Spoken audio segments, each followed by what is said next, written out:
all our days.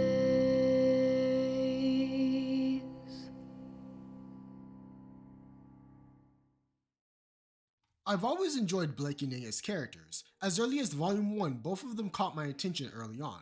Blake being this mysterious warrior with a criminal background, but was now on a different path. Yang being this confident extrovert who was simply trying to take care of her sister while looking for her mother. Both of these characters come from two completely different backgrounds, yet still ended up at the same place. But as fate would have it, the two would end up on the same team, leading to them going on different adventures together and exploring just who they are. Yet, nothing really gave me the impression that they would ever be together. At least in Volume 1. Burning the Candle is one of my favorite episodes in all of RWBY. I think it really hits the nail with Yang finally opening up and being vulnerable around someone. Her entire character, she's been forced to grow up and be this adult so that she can be strong for RWBY. She's always had this carefree attitude where she's always tried to make light of a situation or take the hit for someone in a fight. Yet here, she shows a completely different side of herself to not only us, but to a member of her team. For the first time, Yang was able to have an honest talk, not only about herself, but about her life. She understood Blake's position better than anyone else on the team, and Blake realizes, by Yang opening herself up, Blake was able to do the same thing. One thing done really well for me in this scene is the lighting. The contrast between Yang's golden hair shining in the room while Blake still being shrouded in shadow. Yet, a portion of Blake was feeling Yang's golden warmth, and for a moment it brought Blake in. Yet, she wasn't ready. Towards the end of the conversation, Blake constantly uses the word I'd fight him. I'm the only one who can do this. But Yang counters this with we. What good are we? We can't let this surge control us. Blake and Yang have been in this together since this conversation. While not in a relationship and neither of them having feelings for each other at this point, they formed a connection that paired the two together. And this connection will continue throughout RWBY. Yang has always showed concern for Blake whenever she needed someone. The mountain glint scene is a great example of this. Yang has such a simple line here, but it was delivered perfectly. She acts as a worried friend that knows that Blake is just getting inside of her own head. Even during the Vital Festival when Yang was accused of attacking Mercury, Blake is the one that steps up to confirm that Yang didn't regret what she did. She wanted to make sure that it was in self-defense. During the Battle of Beacon, Yang saw her teammate and friend down on the ground, with her attacker standing over her. I believe any member of Team RWBY would have had the same reaction. Yang is simply the most hot-headed and the one who spent the most time with Blake. Now, before we continue, I'd like to talk about Black Sun. Sun's first interaction with Blake can be seen as the simple, "Hey cutie," and Blake being taken back by the sudden flirt. Yet, their relationship continues to develop as time goes on.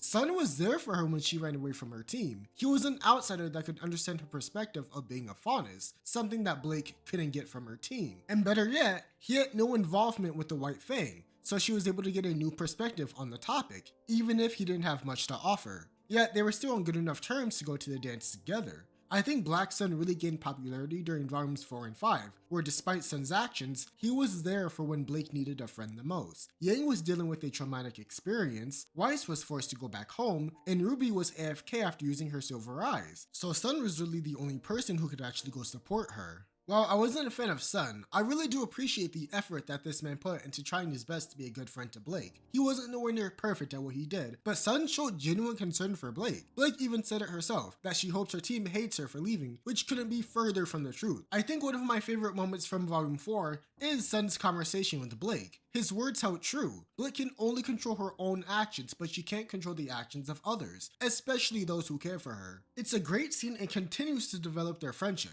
Now getting into Volume 5, I'd rather not. But Sun and Blake do share an interesting conversation, with Blake describing each of their teammates and adversaries as traits. While it doesn't push anything too hard, it's still nice to see Blake being open with Sun. It really shows that by Blake being near Yang, RWBY, Weiss, and Sun, that she's really grown and begun to trust the people that are trying to help her. And I think that's the most important takeaway from this. Blake and Yang, Blake and Sun, whichever one you prefer, I hope that we can all agree that Blake needed both of them to grow.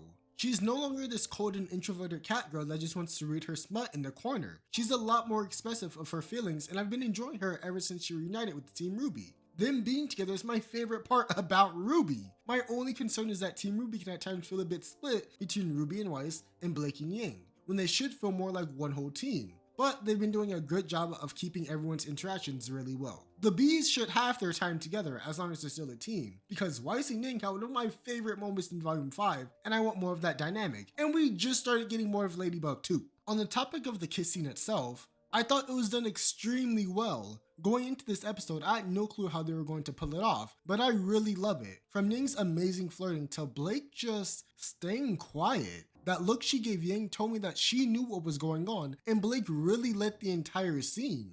Blake is very expressive of her feelings for Yang. She's probably read countless romance novels over the course of her years, while Yang probably hasn't had this type of experience before. So Yang, the bold one, the one that's always the first one to speak, is timid and awkward, but even she knows her feelings towards Blake. I love the visual progression of the scene as well. As they begin to confess their love for one another, the storm begins to fade away. And once Blake tells her to open up, the clouds begin to disappear in a pink blush while Ying's golden lights begin to shine. It's as if their hearts knew what they wanted, but their minds were still clouded. And it wasn't until they talked it out until their true feelings began to shine through the sky. With a beautiful transition of I love you, Blake was so eager to finally express her feelings towards Yang.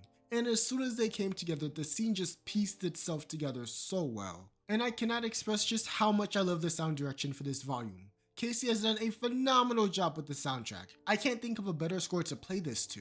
It starts off so light, just trickling in our ears as Blake and Yang begin to talk to each other. And as they get closer and closer to confessing, it really picks up. And just when they're about to kiss, Casey just comes in and amplifies the scene with her voice. In all honesty, I've watched this scene about 20 times while recording this, and each time my heart just shakes. It's almost surreal. I started watching these two back when I started high school and now I'm in college. I always thought that they were a cute couple, so seeing them kiss really warms my heart. I remember talking to my friends and saying that they would be so cute together, but we just never thought it'd happen.